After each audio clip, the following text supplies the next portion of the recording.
Hey, I'm John Cannell, and today on Preppy Kitchen we're making some amazing chewy Snickerdoodle cookies. So let's get started. First off, set your oven to 375 and line 2 baking sheets with parchment paper. Now, in a large bowl, I'm gonna combine all the dry ingredients, starting with 2 3/4 cups of all-purpose flour. That's 330 grams. To puff things up, I want 1 teaspoon of baking soda. And if you watch this channel, you know baking soda needs an acid to react to, so I'm gonna grab cream of tartar. This is the signature ingredient in this cookie, and it's so funny because cream of tartar is like a kind of sour.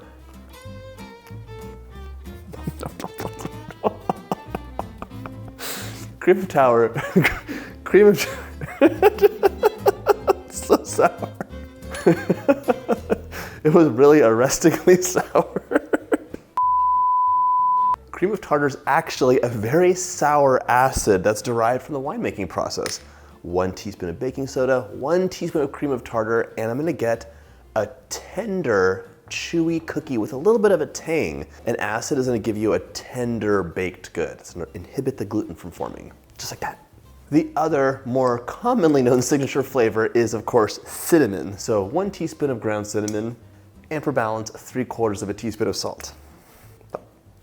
I will say, if you're using iodized salt, it's gonna be a little bit more harsh and salty. I might scale that back a bit. I should just do a video on salt. Let me know if you wanna see that. Some brands are less salty, some brands are more salty. There's different varieties.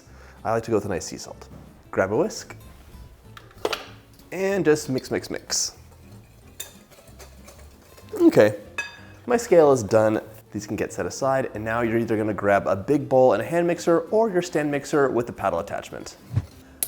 Stand mixer's out. I have 1 cup or 226 grams of unsalted room temperature butter, which just means that I can press down with a little bit of effort and makes an indent. It's not super melty. If the butter's too warm, it won't hold shape and whip up really well. If it's too cold, you'll have little butter clumps throughout, so it really needs to be right in the middle. Plop that in. I'm gonna cream this up right now, just to give it a head start. Full disclosure, this butter was room temperature a few minutes ago, but we stopped to move cameras, and this counter is ice cold. Just suck the heat out. If that ever happens, just cream it up for a little bit to give it a head start. I'm adding 1 cup or 200 grams of sugar. Just plop it right in and mix on medium for about 3 minutes until everything is light and fluffy. You can scrape the bowl down if needed. Give it a scrape. You know there's some unmixed butter at the bottom of this bowl.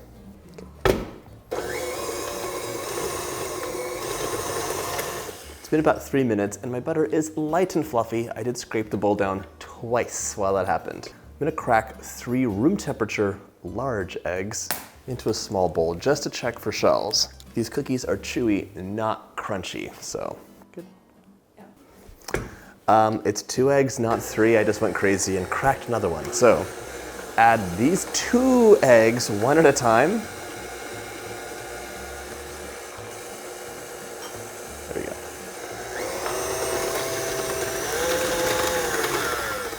It's a good idea to scrape the bowl down in between. If you're using a hand mixer, you can do it fine. And if you hear kids in the background, they're playing right now, so. Some people think this is a set. Like, no, this is my kitchen. Doo-doo-doo. That's better. Okay, 2nd egg in. For some lovely flavor, I'm also adding 2 teaspoons of vanilla. That smells so good. 1 more scrape down. It's the penultimate. Now, with the mixer on low, I'm gonna gradually add the flour in.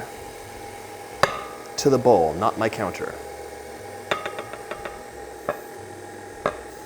Pretty good. My mixer's gonna do almost all the work, but I'm stopping with some streaks of flour just so I can finish it off by hand.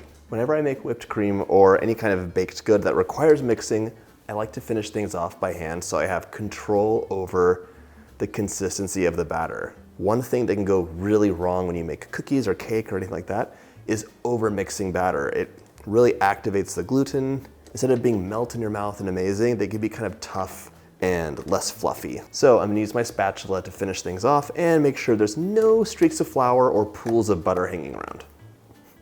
This smells so good, by the way, like vanilla and cinnamon. It's nice. Just bring that dough together and check for any unmixed nonsense bits. All right, perfect.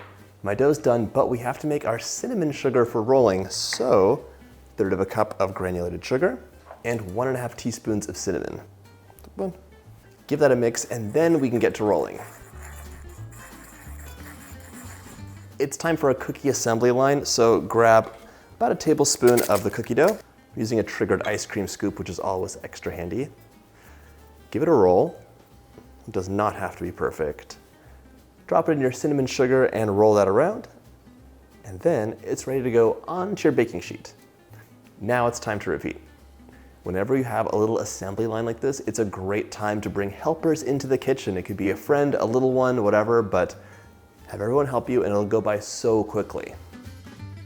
One thing I've learned is if you want more cinnamon on your cinnamon sugar coating, just spoon it over. The cinnamon will just it sticks much better. That's from sitting in the sugar and that's from being spooned over. So you see it's much darker. If you just roll your balls of dough, they tend to kind of pick up the granulated sugar and a little bit of cinnamon, but if you spoon it over, it really sticks. If you're wondering, where do these cookies come from? Why are they so delicious? Well, they're delicious because of the ingredients, but there's a debate about their origin. They could be from New England or they could be German or Dutch. It totally depends on who you ask, and I just don't know who's right. If you have any information, you can let me know in the comments. And I honestly, my pronunciation of German and Dutch is so horrible, I won't tell you the words they think that Snickerdoodle is derived from. Or we'll add a card here. My first batch of cookies is ready to go into the oven, 375 for 8 to 10 minutes or until they're puffed, spread, and there's a little bit of crinkling and wrinkling happening all over. In you go. Fresh out of the oven, these smell so good. Oh my gosh, you gotta make this. These are tangy, tender, chewy, and crunchy all at the same time with a kiss of cinnamon. I hope you get a chance to make this recipe, and if you like this video, check out my cookie playlist. Cream of tartar. Cream of tartar. I don't know why I'm cracking myself up.